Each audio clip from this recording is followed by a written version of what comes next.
James. All right.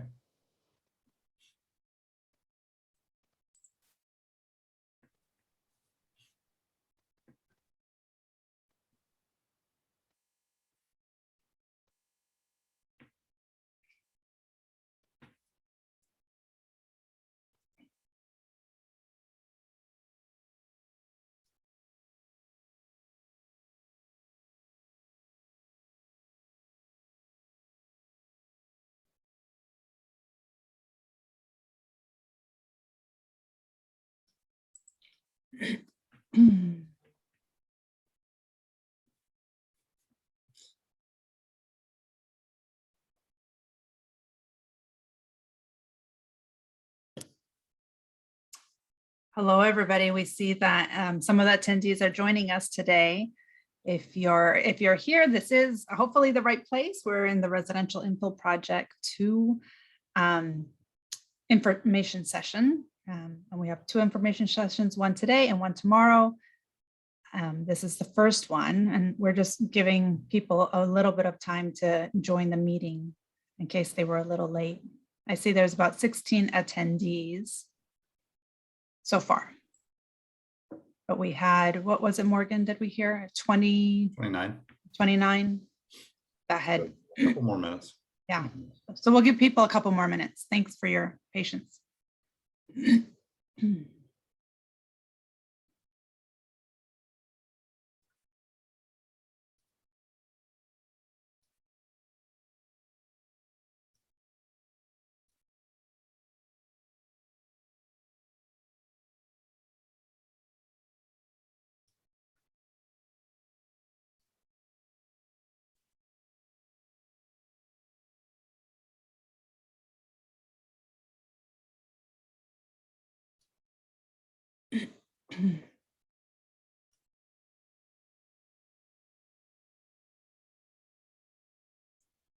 This is normally the time we'd be milling around having snacks and cookies with everyone, but That's this is true. a virtual world, so not even fun music.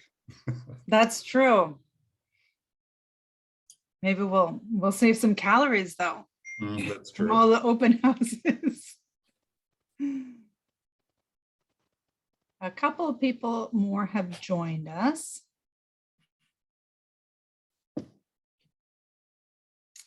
And if you've just joined us, we're going to get started in a couple of minutes. We're leaving some time for people to join the Zoom session here.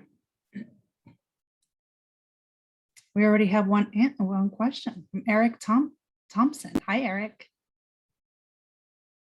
You're welcome. You said thanks.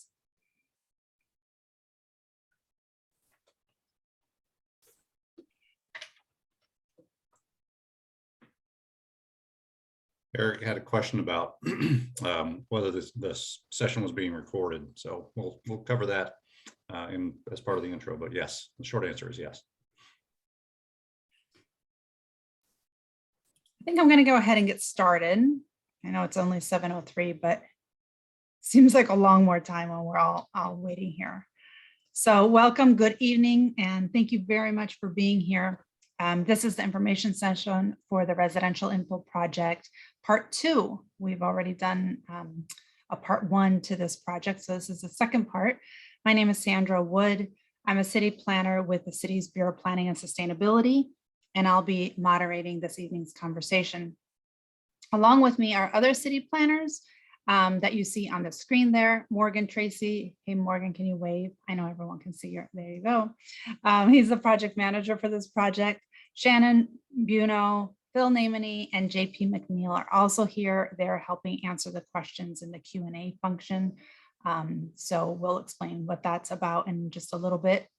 I did want to mention that this information session is being recorded so that those who miss it will be able to view it later on our project website.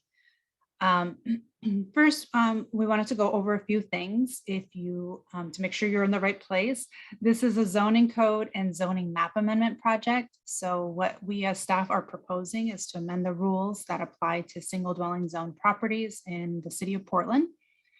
We suspect that many of you are homeowners, and we'll do our best to answer questions tonight, and I'll give instructions about that in just a minute. We've set aside about 1.5 hours for our discussion today.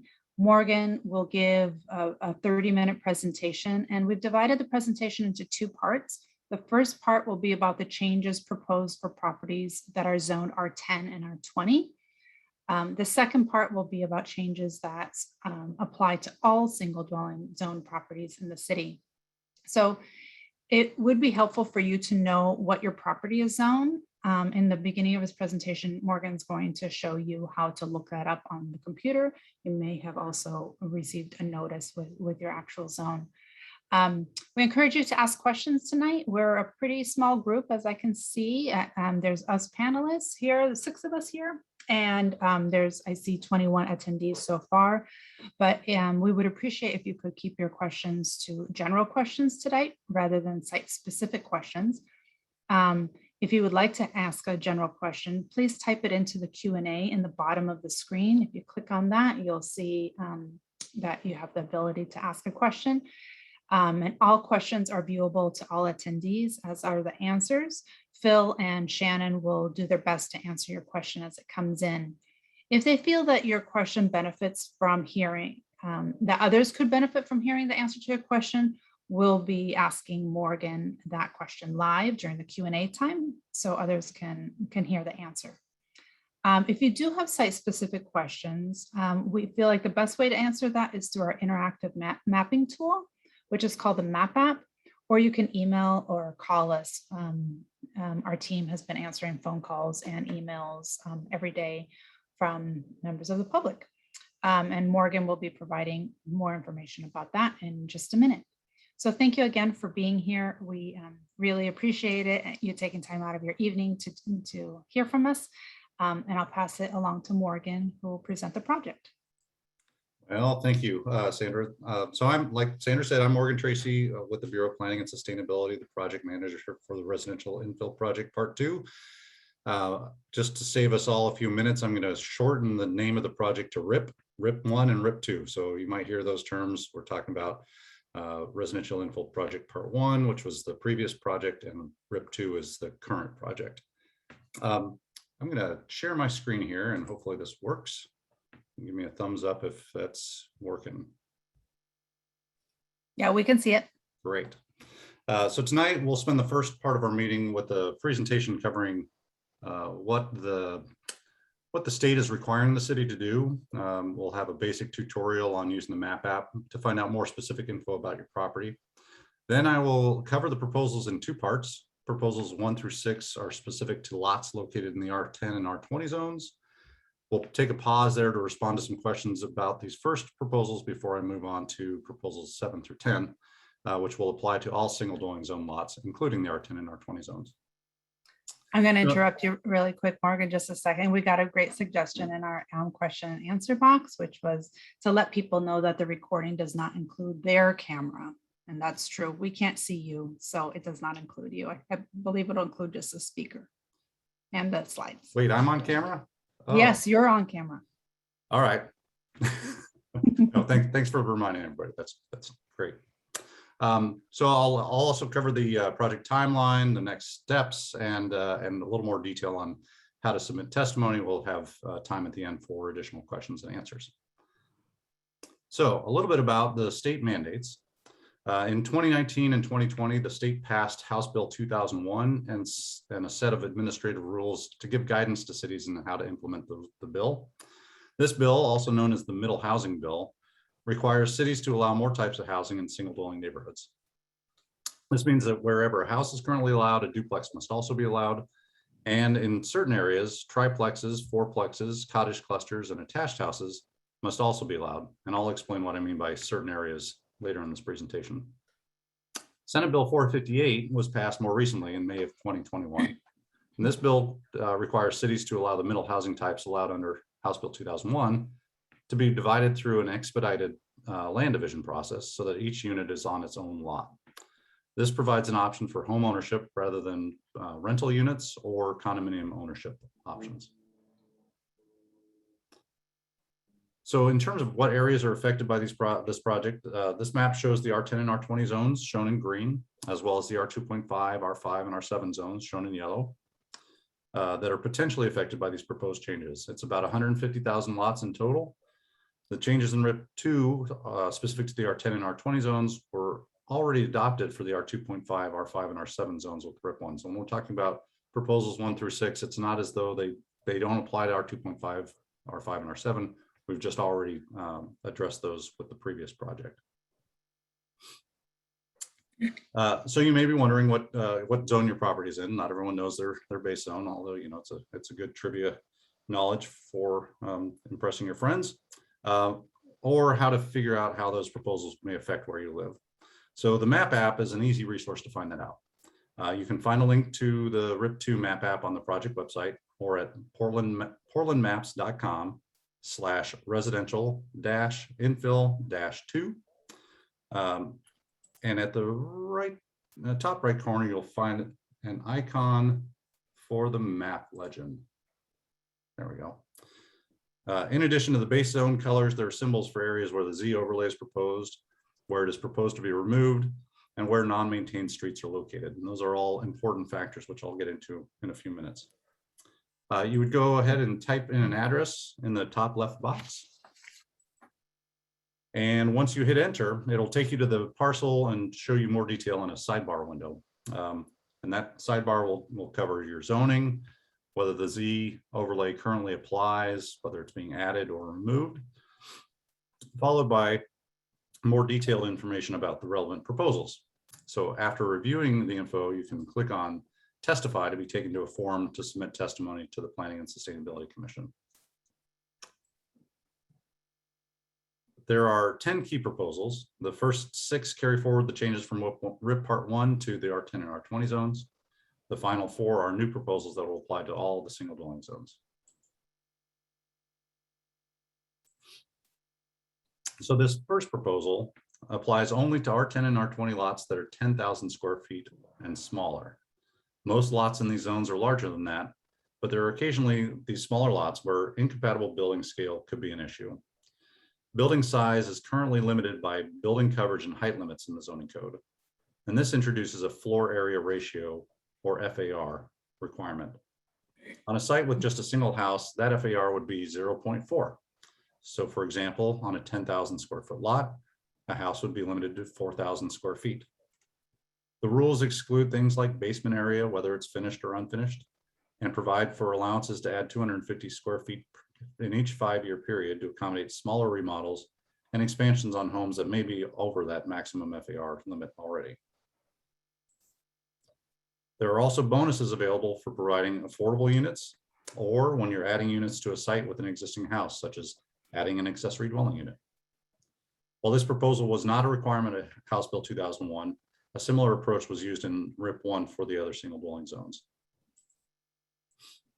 Proposal number 2 allows for more duplexes. Duplexes are buildings containing 2 units instead of just 1 like a house. House Bill 2001 requires that these be allowed on any lot where a house would otherwise be allowed. Proposal number 3 addresses the House Bill 2001 requirement that cities allow triplexes and fourplexes in most areas. So unlike the duplex where they're allowed on all lots, these types of middle housing would be allowed in most areas with some limitation. So in this case, there's a minimum lot size required, 6,000 square feet in R10, 12,000 square feet in R20. The lot cannot be in the Z overlay, and we'll cover that more in a bit.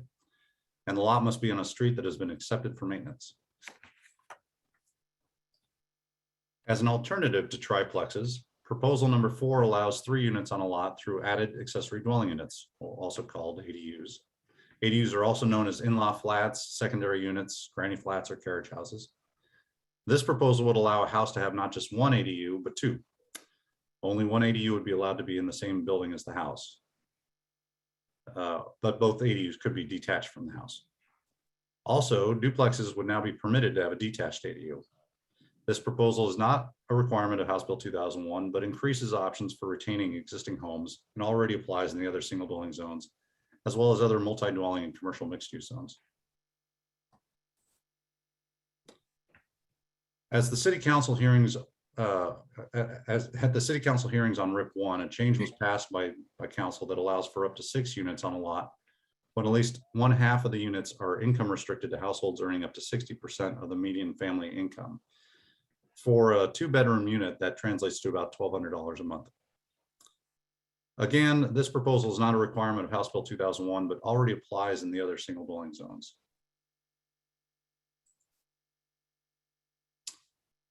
On sites with 3 or more units, I'm sorry, I'm now reading the slide.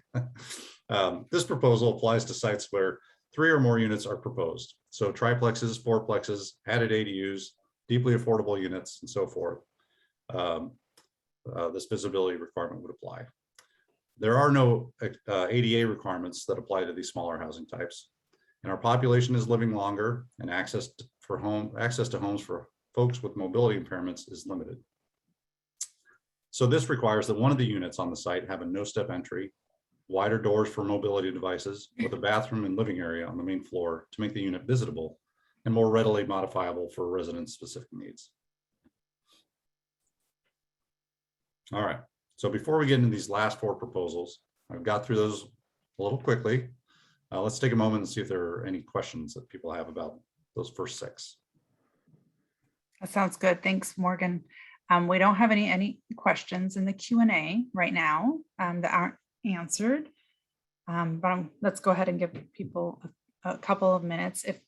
If you were familiar with Residential Infill Project number 1, then I think all of that is a review of what was already discussed with that project in the first one for those higher single dwelling residential zones. Oh, we have 2 questions. Patricia's asking, what about lots over 10,000 square feet? Did multi-dwelling rules already apply? So in the R10 and R20 zones for lots that are larger than 10,000 square feet, the same types of housing allowances could apply there, but the FAR limitations would not. So that's really the distinction for that 10,000 square foot lot size. And the higher density zones, R25, R5, and R7, there's no lot size break because generally those lots tend to be on the smaller side already. Sounds good. There's a question about, can you speak more about the Z overlay zone? And I think, Susan, we're going to wait for that question until we talk about it, because I think that's proposal number 8 or 9, right? Right, Morgan? Yeah, number 9, and we'll spend a little more time talking about that for sure. Okay. Another question is, if you received a notice for R10 with a Z overlay, does this mean it does not apply to your home? Good question. So if you received a notice, the notice was specifically due to the fact that you have a lot, or at least portion of your lot, that is less than 10,000 square feet. So the impetus for that notice was to let you know that there's this new requirement that's going to restrict how big buildings can be on your lot. That's different than what applies today. There are more lots in the R10 and R20 zone that are getting the Z overlay that are not being notified of that because it's not changing what you can currently do from today's regulation. So today you can do a house with an ADU on lots in the R10 and R20 zones. After RIP, you would be able to do a duplex on all those lots. And in cases where you don't have the Z, you will also be able to do triplexes, fourplexes, cottage clusters, and so forth.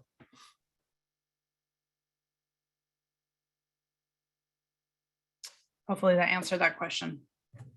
Yeah, resubmit Yeah, if that makes it sense. didn't. Is there any requirement that if a small house is demolished and a larger unit built, that the new unit follows the neighborhood architecture?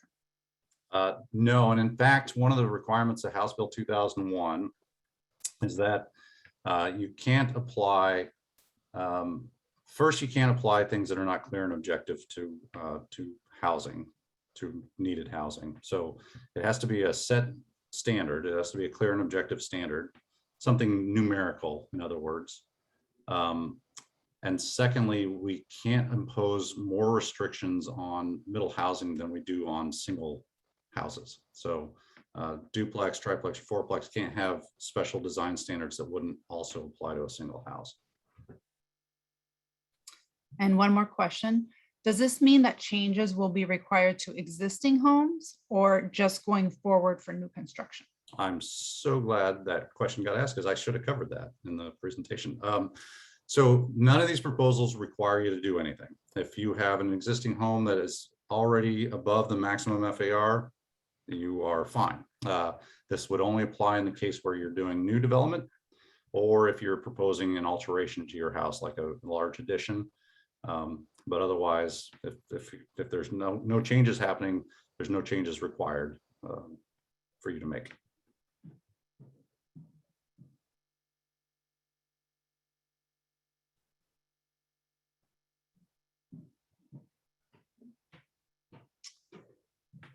I am not seeing any more questions. Okay, So why don't we go to the next set of proposals? you bet. And if something comes up about this, proposals 1 through 6, by all means, go ahead and ask it. But we'll get this started because there might be more questions about this section. Yeah, and I can promise you the rest of the presentation will not take an hour. So we'll have lots of time at the end for your questions. Okay, so these next 4 proposals are specifically in response to the state mandates and apply to all the single dwelling zones. So this is a lot of the work left over. The first part of the work left over was dealing with R10 and R20, which were not part of RIP1 at all. This second set of proposals are new types of housing that the state has required, along with some other provisions that we're incorporating that will apply to all single dwelling zones.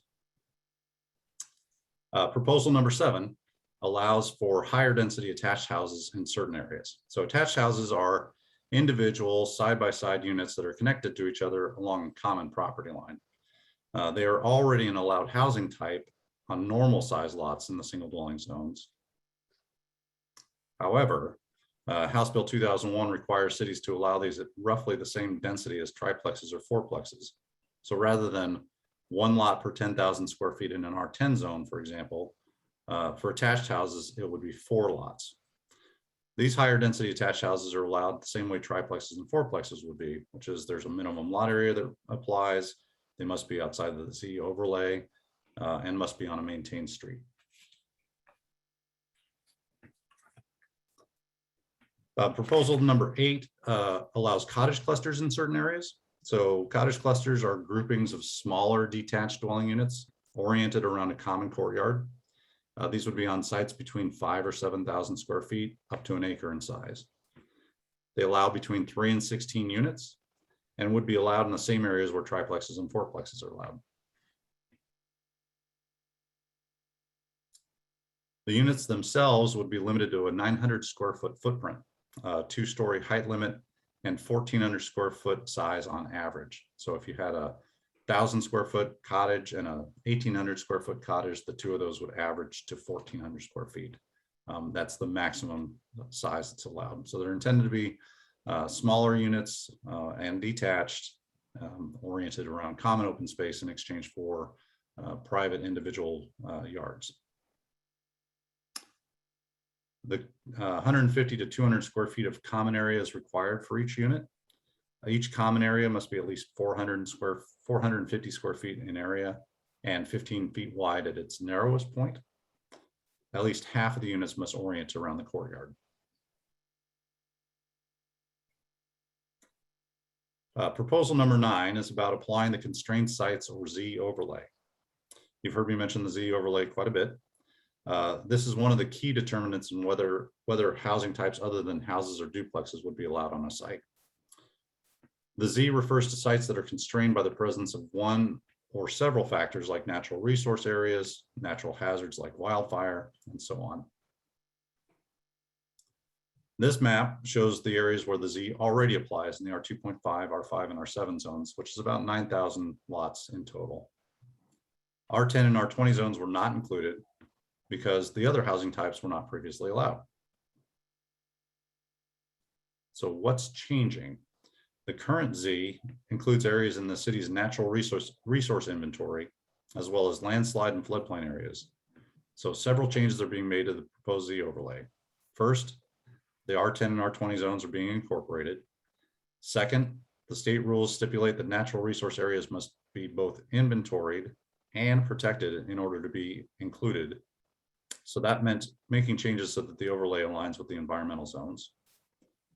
Third, while wildfire hazards currently exist in the R2.5 through R7 zones, they're not nearly as prevalent as they are in R10 and R20. So these areas are now being included. And a couple other areas specifically related to R10 and R20 zones include small pockets of future industrial areas, as well as airport noise areas near the Columbia Corridor. So this map shows the proposed Z overlay.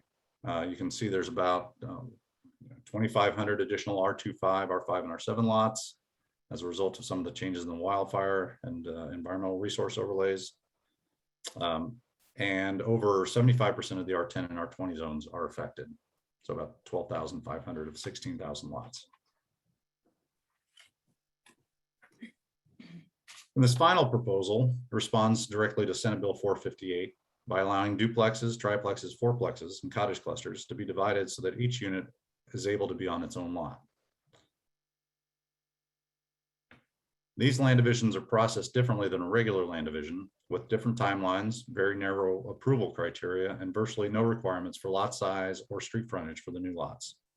Instead, the way to think about these is more like a building that is built and then has property lines dropped in afterward. So it's a little bit reverse of a normal land division where you create the lots and then build on them after. They may look like other attached houses like the site plan on the right, or they could have only one lot with street frontage with utilities and access to the other lots provided through an easement like the site plan on the left. The building code will apply to each lot. So the building is reviewed to make sure that the structure is built considering those intervening lot lines. There's a requirement for utilities to be separate to each dwelling unit, and only one dwelling unit is allowed on a lot, so no ADUs for these units. Cities have until July 1st, 2022 to adopt these changes into their codes. We will be at the Planning and Sustainability Commission with a briefing and a hearing leading up to their recommendation in February. City Council will begin their review of the PSC's recommendation in April. To learn more, you can go to the project website for more resources. You can read the proposals in the staff report. You could sign up for monthly updates, ask staff questions, or go to the map app to submit your testimony. So what's next? Staff will be briefing the PSC on November 30th at 5 p.m. The PSC will hold a public hearing on December 14th, also at 5 p.m. The recommendation is likely to come in late winter after they have work sessions and deliberation with City Council review beginning in the spring of next year, like I said. To testify, you can submit your testimony either through the MAP app, by US mail, or register in advance to attend and testify at the December 14th virtual hearing. And in case you can't write all this stuff down fast enough, this information on the slide is also included inside the front cover of the staff report, which is available online, and will also be included in our next project update and posted on our website. And before that, actually, oh, sorry. Are you done with your presentation? That's it. Before you leave the PowerPoint, we have several questions about the wildfire hazards and the Z overlay. But let me get one question out of the way first, and that's from David, who is asking, why is there a 1 acre maximum for cottage clusters? Great question. So one of the issues with cottage clusters and the structure of how that bill gives us direction is it's difficult to set upper limits on how many units. There's no density maximum that applies in a cottage cluster. So one of the things we were concerned about was creating the conditions that would allow for essentially greenfield development, sort of suburban level sprawl, without going through a more standard land division process where we can consider things like tree preservation requirements or utility infrastructure extensions or street connections, things that are more necessary with orderly urbanizing development. So we lose out on some of that when we have a clear and objectives track for cottage clusters. So we had to constrain the amount of area that could be developed under a cottage cluster proposal. However, with that said, there is no limitation or restriction on cottage clusters being developed next to each other. So it's conceivable that one cottage cluster could be developed next to another cottage cluster, but it at least hems them in a little bit in terms of their potential impact. And I think the rationale for that is written up in the staff report, if I remember correctly, Yeah. Morgan. Yeah. Okay. So several questions about the Z overlay, in particular the fire hazard zone. So let me go back to somebody who said, can you, let's start broadly. Repeat the implications that what happens if you have the Z overlay on your property? What are the implications of that? Yeah. So if you're wanting to do something other than a house with one ADU or a duplex, and you're in a single dwelling zone, there are basically 3 caveats to that. One is you have to be on a maintained street. 2 is that you have to have the right site area, lot area. And 3 is that you can't be in the Z overlay. So if you have the Z overlay applied to your lot, you are limited to a duplex at the most. So for somebody who has a piece of property right now and it's getting the Z overlay, the only difference for them is that they can now do a duplex, which is more than what they can do currently. But other than that, it's the same except for the size of the structure. If they were to demolish their house and want to build one new house, correct, they have a smaller size lot. Okay. So that's the Z overlay. So one of the components of the Z overlay, maybe you can go to that slide that shows the various components of the Z overlay, is the fire hazard zone. So what's the criteria for being in the fire hazard zone? Where did that map come from? Got it. So the wildfire risk map was developed and adopted by the city around 2000. It was adopted by the fire chief. It's a part of our building code regulations currently, so it's not it doesn't show up on a zoning map as an overlay of any kind. It was created essentially to address when additional building material requirements would apply in a building permit, to address flammability and potential wildfire spread. It's based on data inputs related to topography, climate to some degree, vegetative density and vegetative type. So if you have thick vegetation that's more combustible, and you're in a steeper sloping area, those elements all give you a ranking, and when the ranking goes above a certain number, then that lot got flagged with a wildfire risk. So it's the map from 2000 is what you said originally. Yeah. And Linda's asking, have we updated? We're not updating that map with this project. We're not updating. Go ahead. We're relying on a 2000 map. Yeah, we're not updating that map with this project. There are conversations that are happening at the state level based on another statewide bill about wildfire risk, which is prompting conversations, and additional mapping revisions may come in the next few years. But until then, we have to rely on the data that we have. Okay, so Mark is following up with that and saying, what can be done to mitigate this designation? Which I think he means if he has a property that has a fire hazard zone and the Z overlay, like what can he do to maybe get out of it? And please explain the review process and changing the Z for a wildfire designation. Yeah, so if you have the wildfire risk on your property based on this map, there's no process to remove you from that other than updating that map. So again, it's not a project the city is going to take on for the immediate future until we have more current data to rely on. So that could, the condition could change as a result of that future mapping, but I don't know how it's going to change. Obviously, wildfire is a growing risk, a higher concern. The climate is changing. The conditions have changed. The conditions have changed since 2000, and both ways.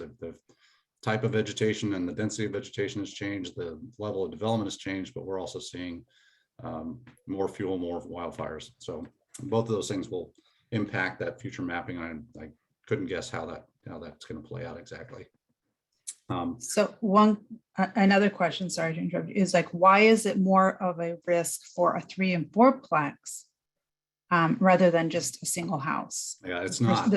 Mhm. Structure will burn. We're talking about people and amount of property. So it's numbers of households, the ability to vacate and evacuate certain areas, and putting more people in potentially those harmful putting more people in harm's way. Yeah. And the state doesn't allow it. The state says we have to allow for 1 and 2 duplex and up to 2 duplexes anyway. So we don't have a choice but to allow a duplex on those sites, right? Yeah, that's right. Okay. I think that gets us to all of the wildfire questions. Let's go to, I think someone's going to answer that one. Let's talk about ADUs for a second.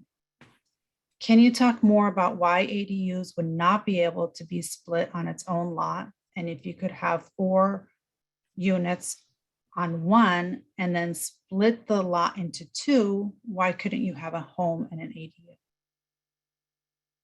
I'm not sure I totally followed the second part of that, but let me start talking and see if I I guess, I mean, if you could have a duplex and split it and have a house on attached house on each lot, why couldn't you have a house and an ADU and split the ADU off on its own lot, like the old historically narrow lots? Yeah. So I mean, the fundamental problem with that is that the first word in ADU is accessory, and it's accessory to something, and it has to be accessory to a house. And so once you split it off onto its own lot, it's not accessory to anything, which is not to say there's not a way to do that. And so in Sandra's example, if you wanted to have a house with an attached ADU and split it through an SB 458 middle housing land division, you would have to call it a duplex.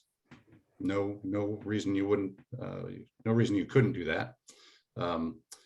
But some of the advantages that people are drawn to with ADUs are things like reduced SDC costs, changes to the taxation, and maybe some other minor things. And really, those benefits were intended to create more incentives for homeowners to create rental units on their property back in, well, 2010, but far before that. And so if we're talking about incentives to create full units that are sellable on a lot, then the reality is that they should be paying at least an equivalent share of the system's development charges to support the infrastructure in the city.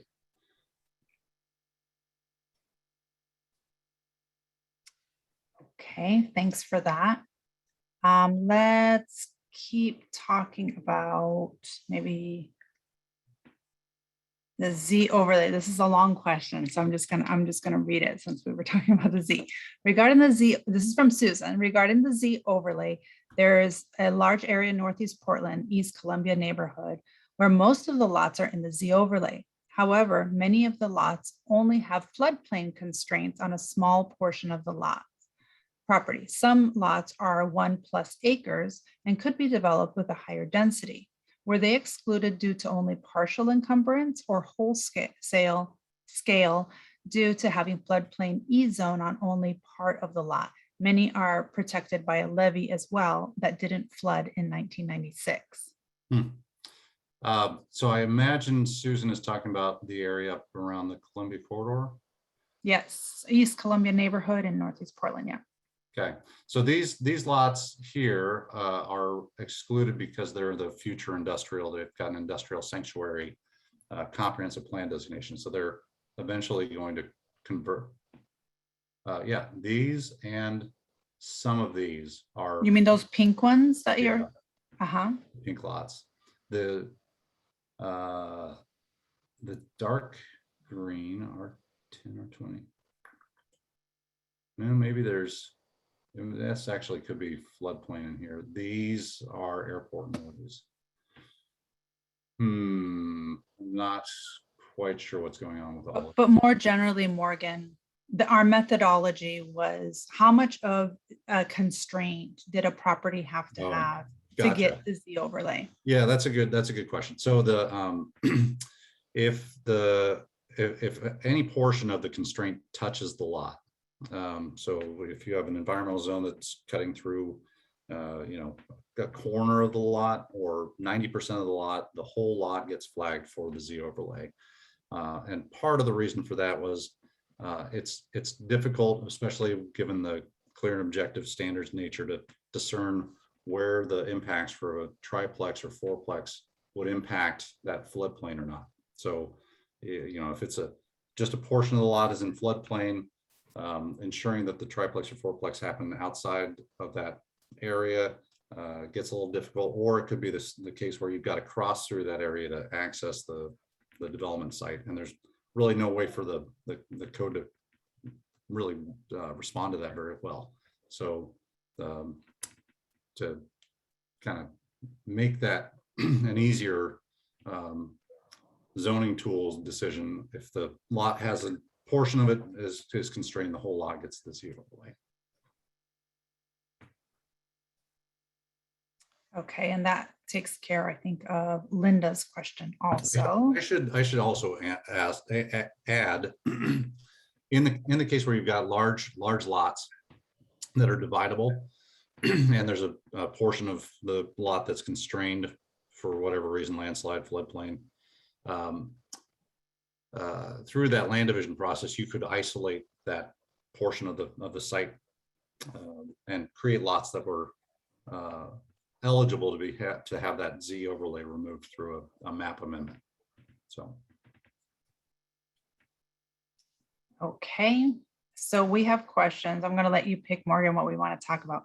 Do we want to talk about utilities and stormwater for land divisions, cottage clusters with land divisions, or affordable sixplexes, or parking, Not parking. Let's do door number 2. Let's do cottage clusters and land divisions. Okay, with cottage clusters, will the lot lines for the new fee simple lots adapt to a cluster format so we can avoid a condo situation? In other words, how flexible will the lot lines be?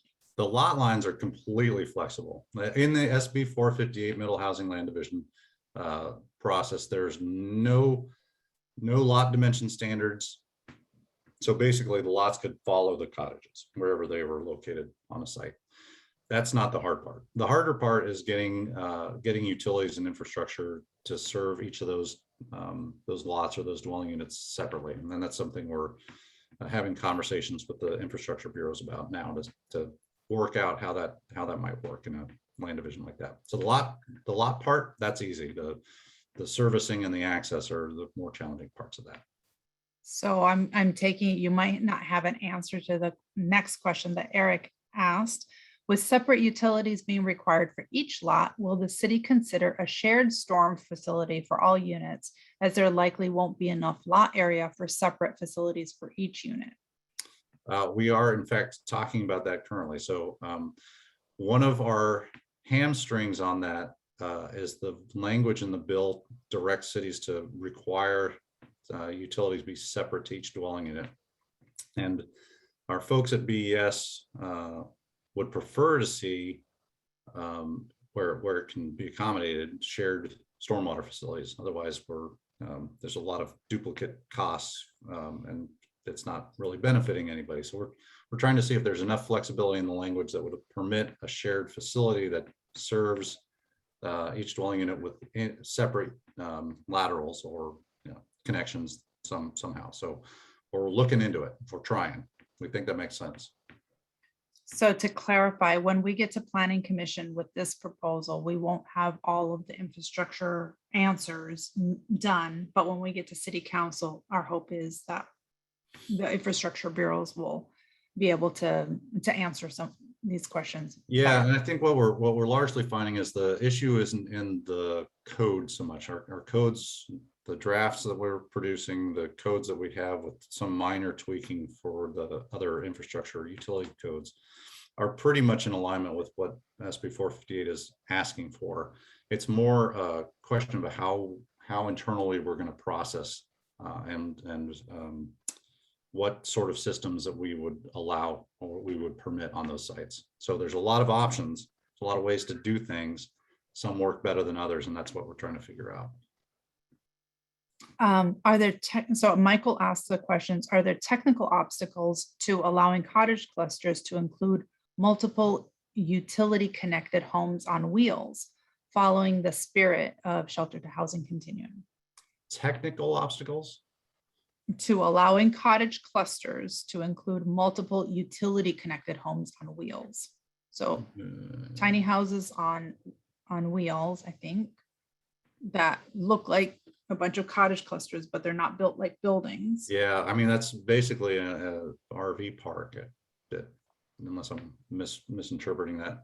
I don't think it's a technical challenge. You know, like an RV park has utility connections. I think one of the obstacles is that we don't allow that per zoning. So to be a dwelling unit, you have to have a foundation and some other things, kitchen and bathroom and so on. So they wouldn't be considered dwelling units unless they're placed on a foundation, which is still a possibility. We've made some changes to the we've proposed some changes to the manufactured dwelling code that would allow manufactured dwellings to be placed, but they have to be on foundation, sort of the distinction there. Yeah, and you also, just as a reminder for everyone who's on the call, we have a deadline of July 1st of 2022. So while there are other provisions we could have explored further, we were kind of trying to figure out what we needed to do to comply with the House bills, and that's what we're concentrating on delivering in time, right, Morgan? Yeah, and even that is posing to be a bit of a struggle. Right. So there are a couple of questions about, and probably concerns about, what if I don't agree with the Z overlay on my map? So Linda's asking, would the map amendment be free to remove the Z overlay? Like, can somebody apply to have the Z overlay removed from their property? So one thing so you would have to go through a map amendment process. That's the way the code is currently drafted. One thing we do for environmental zones, if there's a environmental zone correction that's needed, the city will sponsor that application basically and run the application. So if it's the case where we have a Z overlay and it looks like, you know, it says there's floodplain here, I've looked at the floodplain map and there isn't, then that might be an option, as the city would sponsor the application to correct that map. Mm-hmm. If there was an error, because those are when Right. There's an error, correct? Yeah, more than just you disagree. There's a actual error in the map. Right. So that might get to one of our questions from Mark, is how can you appeal, how to appeal a 20-year-old map for wildfire? What if the property is completely paved? Yeah, so if the property is completely paved, but it's still on the wildfire map, someone could potentially apply to change the Z. I don't think so. You'd have to show that the wildfire, you'd have to change the wildfire map, which would then in turn change the conditions for the Z. Right. And the difficulty with the wildfire map also is that, I made it sound like it was very parcel specific, but it's 20 years ago, we didn't have that level of technology. So it's much more, the resolution of it is not as precise as it would be today. So your parcel may be entirely paved, but the parcels around you may have trees on it, and then it's going to pick up that, wildfire doesn't know property boundaries. So it's going to look at sort of the condition in the general vicinity, not be totally parcel specific.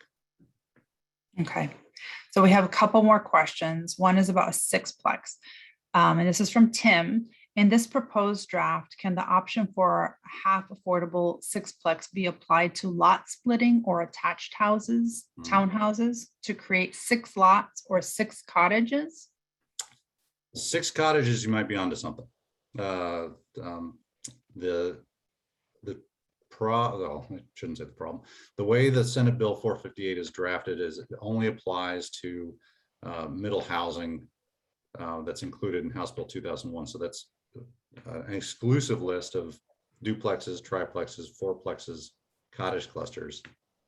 But cottage clusters can be anywhere between 3 and 16 units, but they all have to be detached. So the challenge with that approach is you need enough room to get 6 units that are detached from each other. But if you can do that, you can apply for SB 458 land division.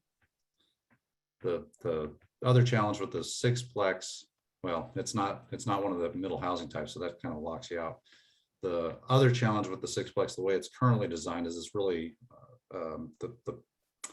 I mean, you could, if you have enough site area, do side-by-side units, and if you have enough area, you could do attached houses and meet the attached house requirements. But generally, this is designed for a stacked flat kind of thing, which a land division can't separate ownerships. What is that? Horizontally, vertically? Can't separate them this way. You can only separate them on side-by-side lots. Okay. So Leave me with parking. Is parking going to be the last question? Parking, but then we have a couple more. Okay, let's do They're parking. still I'm ready for it. Let's do parking.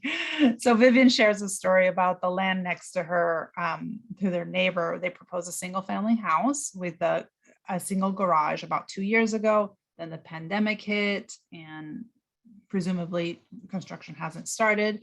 With this, it sounds like they could build more plexes, but her street is already narrow and parking along the road will block traffic. When you build plexes, do you consider how they park their cars? So an interesting change that was proposed and adopted with the Residential Infill Project Part 1 was the elimination of minimum parking requirements for houses. And the reason for that was a recognition that requiring parking adds housing, adds cost to that housing, which is not to say some people don't want it. So you are able to build it. You're just not required to build it, which allows more flexible site arrangements. There's also, when you look at how you would park a plex, how you would park for if you travel around town and you see some triplexes, some older triplexes or fourplexes, you'll see really old ones that have no parking. They're pretty quaint. They have nice yards. And then you have newer ones that have parking, which are essentially a lot of pavement, and most of the yard is encumbered by parking. Both of those are generally going to be allowed. Both of those outcomes are generally allowed, but this provides for more flexibility to do either, or a combination, or reduced parking. Great, thanks for that answer. Switching gears to short-term rentals. Very general question. This person, anonymous person, has read a lot about this, and their understanding is that the intention is to create more affordable housing, including rentals. Will there be a stipulation that owners can't turn any of these new units into Airbnb or VRBOs? No. So the only limitation on short-term rentals is if you build an accessory dwelling unit, and so that's in any of these cases, you have one ADU, or you're a house with 2 ADUs, or your duplex with an ADU, and you want to have a short-term rental, you give up your SDC waivers to do that. So if you want an a systems development charge waiver, which is a pretty big incentive, then you're not allowed to have a short-term rental on the site at all. So the house, the ADU, or the second ADU. The other potential limitation is the maximum number of units in a multiple unit building. So if you have a fourplex, I think the cap is 25% of the units can have a short-term rental, but no more than that. So one of the 4. So we're not changing any of the short-term rental rules. Right. Okay. Last question. Were there any equity concerns about prohibiting affordable 6-plexes on 96% of the R20 lots and 77% of the R10 lots. So the fact that R20 and R10 have the Z overlay, many of those lots have the Z overlay on them. Sure. Yeah. So I think the question goes back to what the purpose of the Z overlay is. You know, it's protecting natural resources. It's keeping people out of hazardous areas. And so when we weigh those those concerns against providing affordable sixplexes, again, it's the potential of putting more people in harm's way versus potential lower cost housing. And then you get into sort of a social justice question about is that appropriate to do?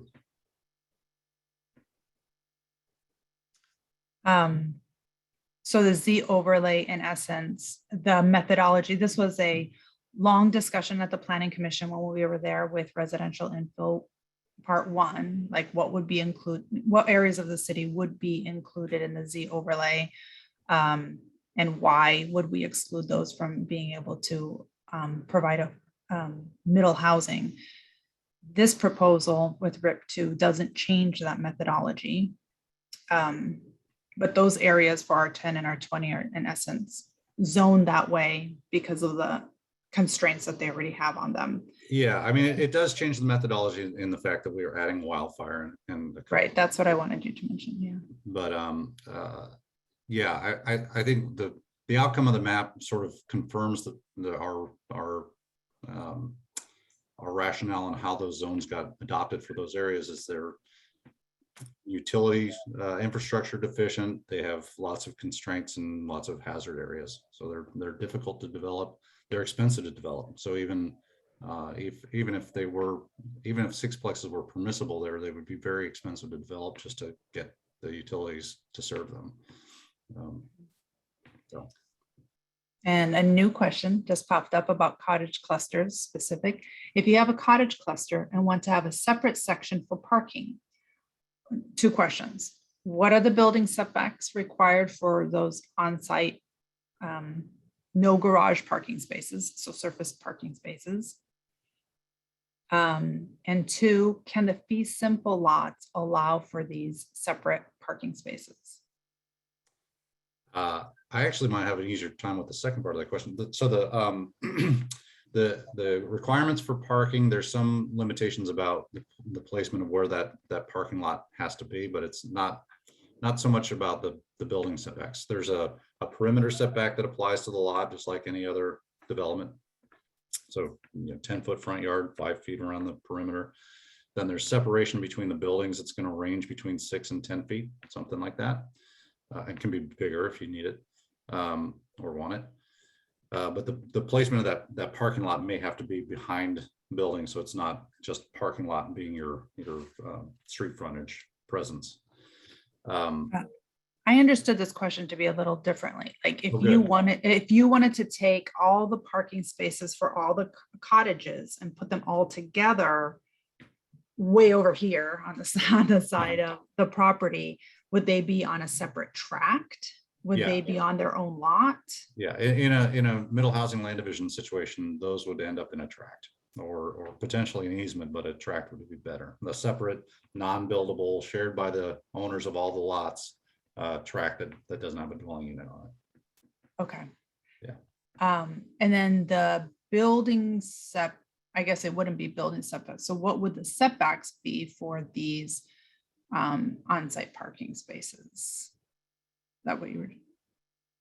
Yeah. If they were all, that was what you were just answering. Yeah, it's sort of a question about the location of that parking area, and that it has to be, can't be between the building and the street. It'd have to be at least to the side or the rear of a building.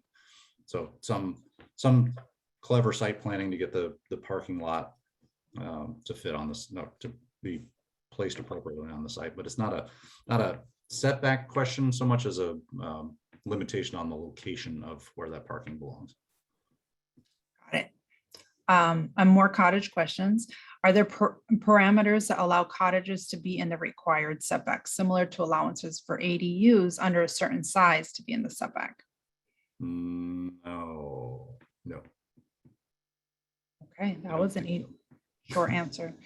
And Anonymous is asking, my understanding now is that in New York City, New York, won't allow non-owner occupied apartments to be used as short-term rentals. I could be wrong. The intention is that apartment rental prices are so high in New York City. Why would the city of Portland allow this? How will the city of Portland follow up on those who are given the specific waivers you mentioned after they are built? Yeah, so the first part of it, I think the best answer I can give you is that, why we allow short-term rentals. The project that adopted those was responding to people that were looking for alternate means of supporting themselves, more flexibility in income generation, providing different opportunities for travelers and so forth. The basic response though is addressing that with this project is outside of the scope and would take too long. Frankly, it's a whole other conversation that took I don't know how long did that project take, Sandra? Probably at least 18 months.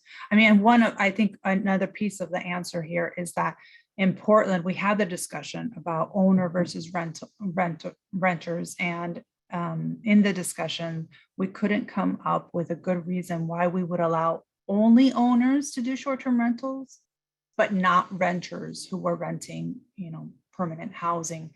Why differentiate? Because the impact would be the same. Yeah, and also I think it might be lost on in our answer is that you have to there has to be a primary occupant in the dwelling, so it's not like it's a completely vacant unit that gets to be short-term rented all the time. With the exception of the ADUs is a little bit different. You need a long-term occupant on the site that's in either the house or the ADU. But that long-term occupant could either be an owner or a renter. So that's kind of that's right. And the long-term occupant needs to reside on the site for at least 9 months out of the year. Yeah. So when they apply for their permit to be a short-term rental, it has to be, and they have to have a matchup with their driver's license that they live at that property. So a lot of jurisdictions didn't apply that rule when they passed their short-term rental rules. And that was definitely something that at the time, Portland had the lowest vacancy rate of any city. We had less vacant housing than New York did at the time when we passed those rules. So that was something that we felt really strongly about, that it has to be somebody living in the house before they can share it with somebody else. I hope that answers that question. Easy question. Are these slides available in a PDF? Are we going to post the slideshow? Yeah, so we'll post both the video, which will be embarrassing for me to watch, but there you go, and and the PDF as well. So the presentation will be available, so you don't have to watch the video if you don't want to. Sounds good. Another cottage cluster question. Can you explain this in the proposed draft? Cottage clusters with greater floor area. An average unit size of 1,400 square feet is proposed. Does this mean that in a cluster of equally sized cottages, they would each have to have 1,400 square feet? They don't have to have at least 1,400 square feet. That's as big as they can get. So they can be equally sized 600 square foot cottages or whatever works, all the way up to 1,400 square feet on average. Okay. And I see that JP is answering some anonymous. So let's go to this new one. Is the city of Portland planning to start maintaining currently non-maintained streets where duplexes can be built? Ooh. I'm concerned about more traffic with no street maintenance. Yeah, so when we're using the term accepted for maintenance, one way to think about that is if you've been through parts of Woodstock or Coley or further east Portland or lots of southwest Portland, there are lots of streets that are not really streets. They're more like gravel roads. And So when we're talking about streets that are accepted for maintenance, they have a minimum amount of pavement width and a minimum amount of construction depth. So, and they're really, those are kind of the flags to indicate whether fire trucks are able to easily navigate down those streets. So in that question, I kind of heard, when is Portland going to improve the rest of their streets? There's about 5 miles of unimproved streets. I think it's 5 miles. It's a lot, and they're local streets, so they don't get a lot of attention or funding, and it's been a long-standing problem, and this project doesn't solve that, unfortunately. And on the map app, that's one of the tools that I saw that you had put on the map. It shows which streets are not maintained by the city, right, for the purposes of this project. Yeah, just to point back to that map app a little bit, on the map app, some things to kind of pay attention to. You'll see some parcels are flagged in red. These are areas where the Z is coming off, so that's something to pay attention to. Other parcels have sort of a crosshatch that shows where the Z is proposed. Whether or not it already exists there, that it doesn't distinguish that. But the other thing are these non-maintained streets, where sort of these dashed red lines. So as you zoom around, you can see where the dashed red lines are. And with that, I should also say that in some cases, you'll see a street that's got pavement on it, and it shows up as a non-maintained street, which is something I had to talk to our friends at Peabody about. And they said, yeah, what happens sometimes is neighbors will get together and pay to have a street paved, to control dust and make the street more passable, but they don't talk to the city and they don't get approved for that. And the problem with that is they're not necessarily built to the proper standards. So until Peabody has confirmed that the street is built to the right standard of pavement depth and width, they aren't flagged for as maintained streets. Excellent. Good question, though. I think our Bureau of Transportation is very much aware of those unpaved streets, unmaintained streets. The dollar figure to improve all of those streets in Portland is really staggering. And there's often conversations about how to improve our system so that we can provide better service to Portlanders throughout the city. We don't have any more questions, Morgan. And it's 8:07. Do you want to take a moment and go live with the map app? I know you were concerned that your computer would glitch out, but I'm like, I can certainly do that. Yeah, let's see how it works. I said that I was afraid that the computer would glitch out. I'm actually afraid of my technical skills will glitch out. So we'll see what happens here. Hold on a second. I'm confident with your technical skills. We could just do a little show and tell, a live show and tell, since we have time. All right. We've got another question. Could you, Morgan, discuss the reasoning of why tiny houses on wheels would not be allowed in proposed draft for cottage clusters? That sounds like a previous question we had, but essentially goes back to the notion that they're not considered as dwelling units unless they're on a foundation. Right. And it's not really just a zoning code. It is speaking of infrastructure, it's a real big issue with infrastructure bureaus and other titles that don't allow for those their vehicles, for those vehicles to be used as dwelling units. Yeah, I mean, beyond just local city codes, there's HUD requirements, and definitely outside of my area of expertise. And I've been studying middle housing, but they're not a middle housing type either. And I just want to reiterate, we have less than a year to do this project, so we really need to concentrate and keep the scope of the project clear in our mind of complying with the House bill and the Senate bill, which is already a lot too.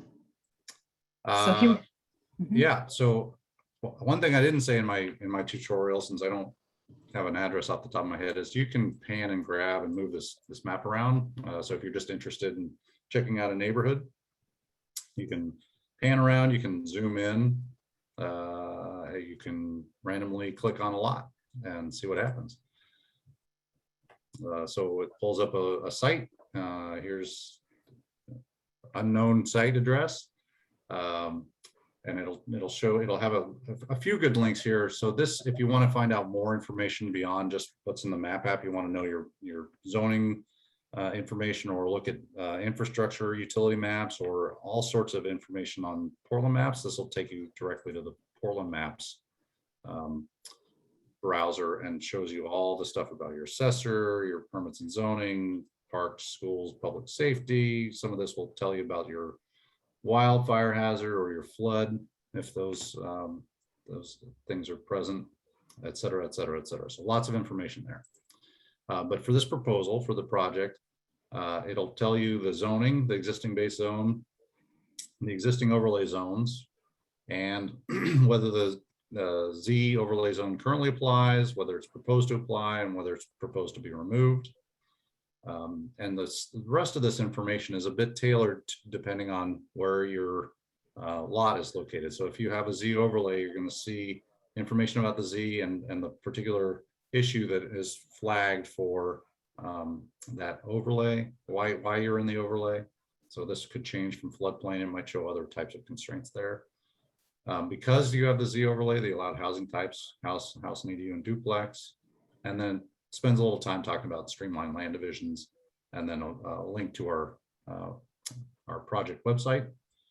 You can click testify here if you want to testify about a specific property. So if you find something, you're like, wait, this Z overlay looks wrong here, you can testify about this specific lot, or you can go back to the main screen, and this will submit testimony in general, so not property specific.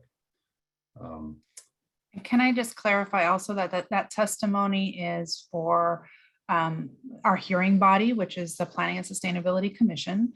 There are 11 volunteer members who, actually we only have 10 right now, so 10 volunteer members who will be reviewing all the testimony for this project before, and holding a public hearing before they deliberate and make a recommendation to Portland City Council. City Council will hold a hearing and take testimony also. So testimony is not the place to ask questions.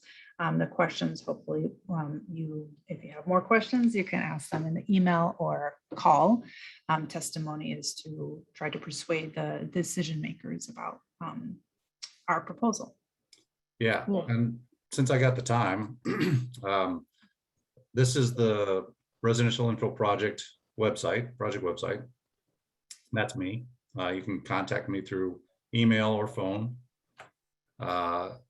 There is background on the project. You can go back to the map app. You can look at the proposed draft documents here. You can sign up for email updates here.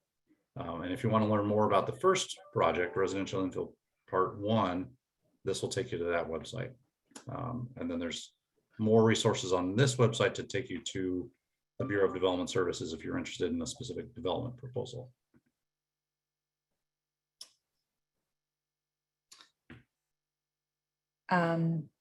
So we have a question from Anonymous saying, just a general question and not at all hostile. I've lived in Portland since 1985. The city of Portland used to send out questions to all citizens about housing density. Now we're just being told about housing density. My understanding is that this project was in the works with working groups, Habitat for Humanity, Thousand Friends of Oregon, and more, way before the House bill and Senate bill were passed. I'm honestly not hostile, just confused. I used to be able to participate in density decisions. Now I feel like I'm just being told. So with the Residential Infill Project Part 1, we formed a stakeholder advisory committee, which selected representatives from different interests. So we had home builders, we had energy not energy consultants, historic preservation, land use experts. We had a section of architects and representatives from each of the district coalition offices. So each of those district coalition office representatives were charged with bringing information back to the the district, the neighborhood district coalition, and then disseminate that information to the neighborhood associations as we did. We also, as part of that project, because we were applying floor area limits to R25, R5, and R7, we sent out notices to 134,000 property owners across the city, notifying them of this project, and then had open houses and office hours held throughout different parts of the city to kind of like before we had these virtual meetings, we do this in person in different parts of the city. There was about 15,000 pieces of testimony that we received over the course of that 5-year project. In terms of, I shouldn't say testimony, we had 15,000 comments. We had a number of survey responses, comments that were submitted on our drafts, and then testimony that was submitted to the Planning Commission and then ultimately City Council. So there was a lot of conversation, a lot of discussion.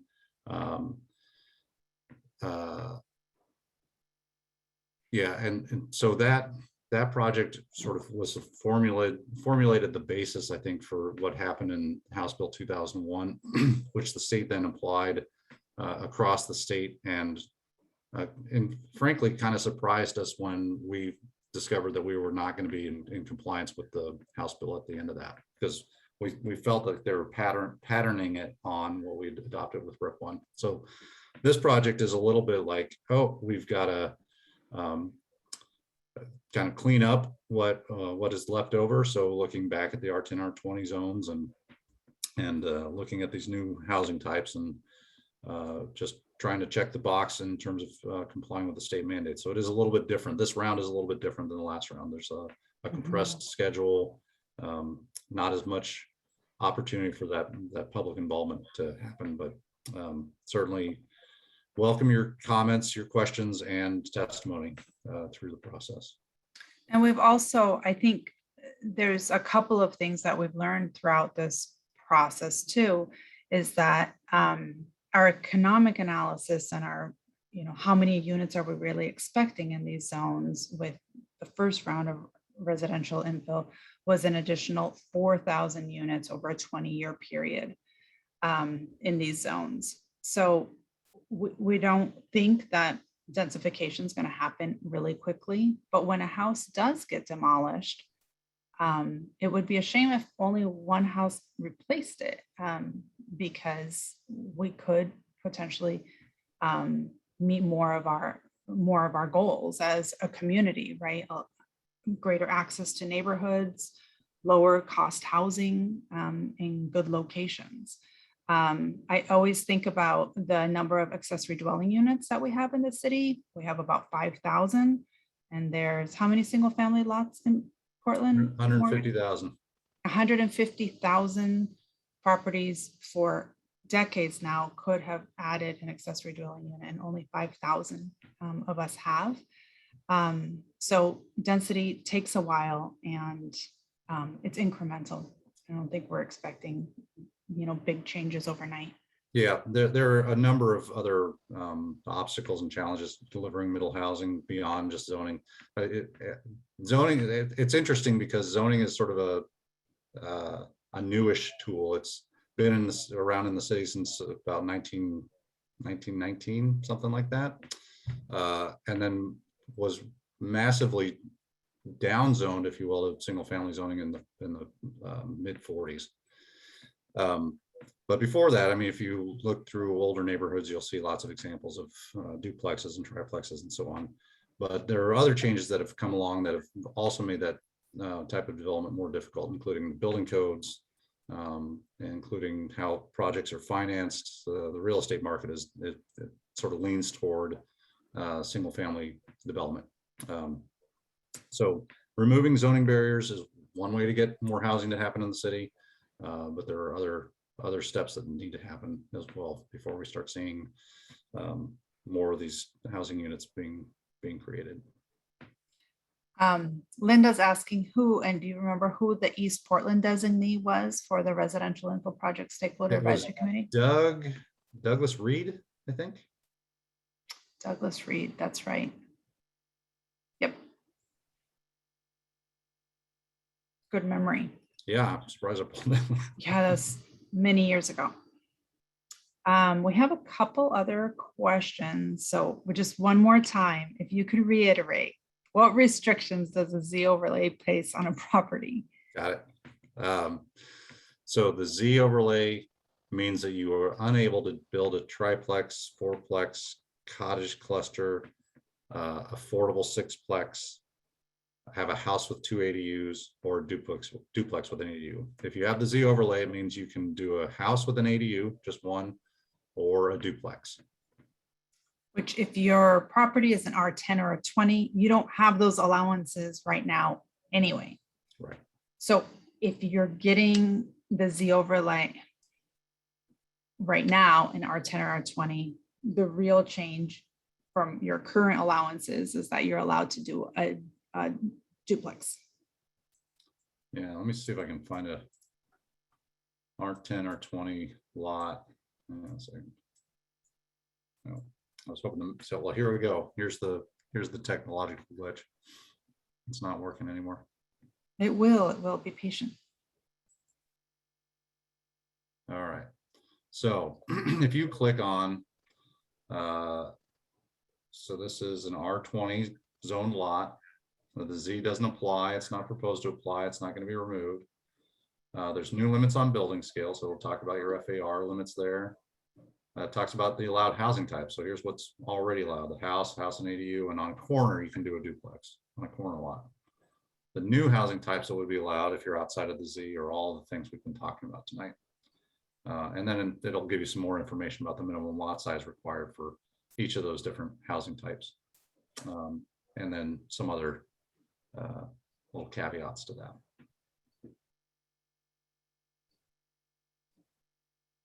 Okay, thanks for that little show and tell. We have 2 more questions and we've got around 9 minutes for the end of our meeting, and I want to be mindful of everyone's time. One question about trees. What are the specific instructions in RIP2 to save existing trees? So there is an existing tree code, Title 11, which relates to trees, which applies to houses. It'll apply the same way to any of these middle housing types. So there's a tree preservation standard that applies in development that requires 1/3 of the trees larger than 12 inches on the site to be retained. If they can't meet that standard, then there's an option to pay out. And the fee for that can be pretty high, depending on the size and number of trees that are being proposed to be removed. So it can get expensive to remove those trees. And also, as a benefit to keeping them, means you don't have to plant as many. So if you retain trees, you get to count those towards your tree planting requirements. And if you can't plant, then you're also paying. So there's no ability within our structure of code within the state to apply a discretionary tree review process to tree removal, other than in an environmental zone where you're encroaching into the environmental zone itself. So it's sort of different process. So a question from Susan: could the city consider revisiting the Z overlay after the state wildfire hazard mapping and required code updates are completed in the next few years? Yeah, and if that happens, where we are adding the Z overlay, people will be notified of that, because it will be removing development potential from those lots. So similar, what we call a Measure 56 notice, is a property owner notification of potential reduction in value based on the application of that Z, where we're excuse me, removing the Z overlay. I don't think there would be individual property notification of that. It kind of depends on the scale and the scope of what's being affected. But there could be changes, but it would have to go through another project. It wouldn't just happen with the staff making a decision. It has to go back to city council and adopting a new map.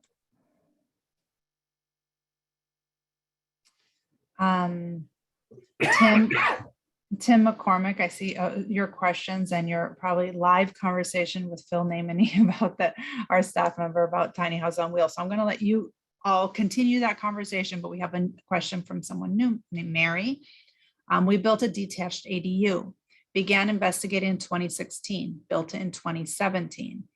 were not allowed to split the lot because could not produce a driveway, a flag lot. Will existing detached ADU owners be grandfathered in and allowed to split the lots? Again, I think if you're just talking about splitting the ADU off from the house, nothing here would allow that. Not for new ADUs or existing ADUs or non-conforming ADUs.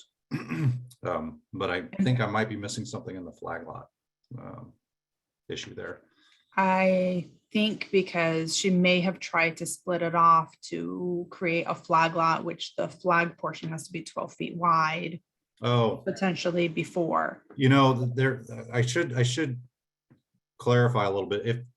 If the conditions are right, we did some work in RIP1 to allow the flagpole to be narrowed down to 10 feet with a 0-foot setback to the structure. So it went from something like 15 feet down to 10 feet needed between the house and the property line for that flagpole. Mhm. You would have to convert the ADU into an actual dwelling unit, so it wouldn't be considered an ADU anymore. It would have to go through a permit process to change the type of structure to a house essentially. And so there's some payback of the SDCs that would come along with that. So just a fair warning on top of the land division process. Yeah, Mary, you might benefit from calling in so that Morgan or Phil or Shannon can answer your question more specifically while looking at your property. I'm thinking that there is no grandfathered in available because currently ADUs aren't allowed to be split off either. So there's no change with this proposal about that.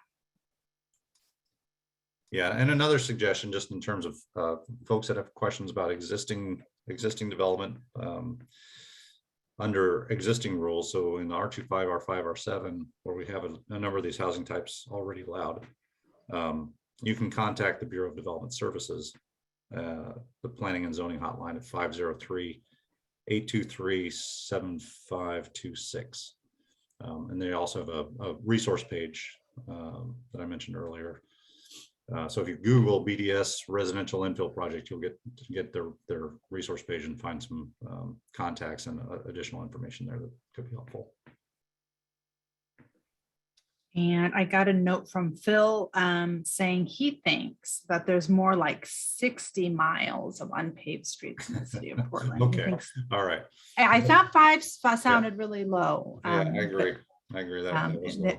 Very well could be 60. JP, okay, maybe you're not answering that question. We have one more question. Can an R5 lot build a house and one ADU on a street not maintained by the city of Portland? One house, one ADU? Yep. Good to go.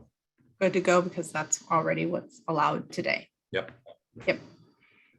That sounds good. And it is 8:27. We're back to short-term rentals and RV style utilities. So Tim, I'm going to let you continue on a conversation with Phil about all of that. Is there anything else you wanted to share, Morgan, before we log off? No, I'm just happy that you were able to attend and spread the word to friends and neighbors and let us know if you have questions.